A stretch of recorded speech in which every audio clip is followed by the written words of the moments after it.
Some are worthy, some will never be. I know the difference. This is the opening line of the latest Azula comic, and by the end, I thought this line was going to be turned on its head, but something even better happened. I must admit, I was going into this thinking we were going to get a very shallow and rushed redemption arc for the character, but I was surprised to see that Azula's journey ends up in an even more interesting place, despite the overall plot of the Airbender franchise being largely unchanged. Azula, one of the most enigmatic and complex characters in the Avatar universe, has always sparked passionate discussions among fans, with some seeing her as an irredeemable villain and others as a tragic figure shaped by her circumstances. Now, I've been sort of in the middle of these two camps. I do think very much that she is a villain, and if there is going to be any kind of redemption arc for her, it has to be really slow, has to be very thorough, and cannot be rushed whatsoever. In the graphic novel Azula in the Spirit Temple, readers get a unique glimpse into Azula's psyche and a deeper look into her character, which I think does a good job of building on this. To discuss this story properly, I'll have to dive straight into spoilers, but right now I am going to give a non-spoiler review, so if you are looking for that, I would call this graphic novel anime filler, much like the Katara, Toph, and Suki one-shots we've gotten so far. And I don't mean to say anime filler in a pejorative way. While yes, some anime filler can feel tedious, the best of it feels like we get a much deeper insight into the characters so that when the big moments do happen, they are that much more rewarding to experience. For me, Azula in the Spirit Temple straddles the line between the two. I was expecting to hate this graphic novel and what it was going to do with the redemption arc in terms of Azula, but I am happy with where it ends, and was surprised, as I said before. If you are expecting a huge shakeup in the Avatar timeline as I did, you should definitely lower your expectations, but when you do, I do believe there is something intriguing going on in this story. Okay, so now we'll get into more spoilers and specifics for the story. For one, there was some much needed affirmation for what our perspective on Azula should be. The story is a reflection of the character's true nature and motivations, and there is even some meta commentary involved as well.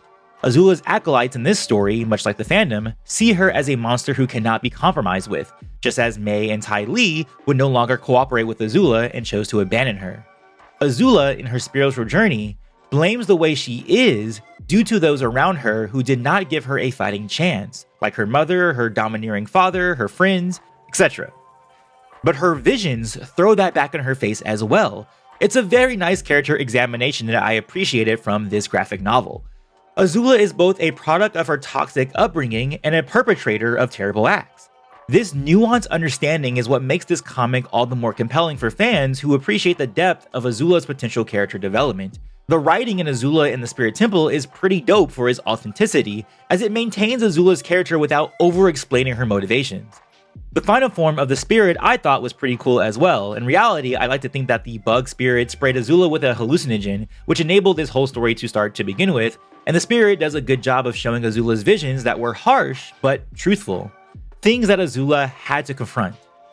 The interaction with the spirit also plays a vital role in the story, prompting Azula to confront her desire for forgiveness and her fear of ending up alone, which is where she ultimately ends up once we come to story's end. And that's what I like about it most.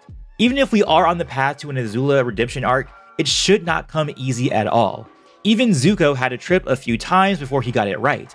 For Azula, she can't just trip a few times, she needs to tumble hard. She needs to fall hard. And it has to happen again and again until she gets it right. It cannot be an easy fix, and I'm glad this comic didn't give her that easy fix. Azula is a walking contradiction, and there is a lot to untangle there. While the story itself is compelling, I hate to say that the run of Faith Aaron Hicks comics with Peter Wortman doing the art have not come with the best, well, artistry, with a lot of the backgrounds again being minimized with simple gradients that I would have liked to see be more complex, especially considering Azula's compromised mind. There are a few standout panels, don't get me wrong, but they were too few and far between for my liking.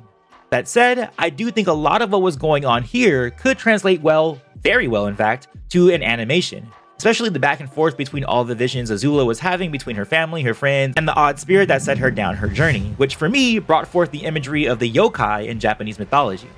But this is of course just my opinion. Have you read the comic yet? What are your thoughts if you have?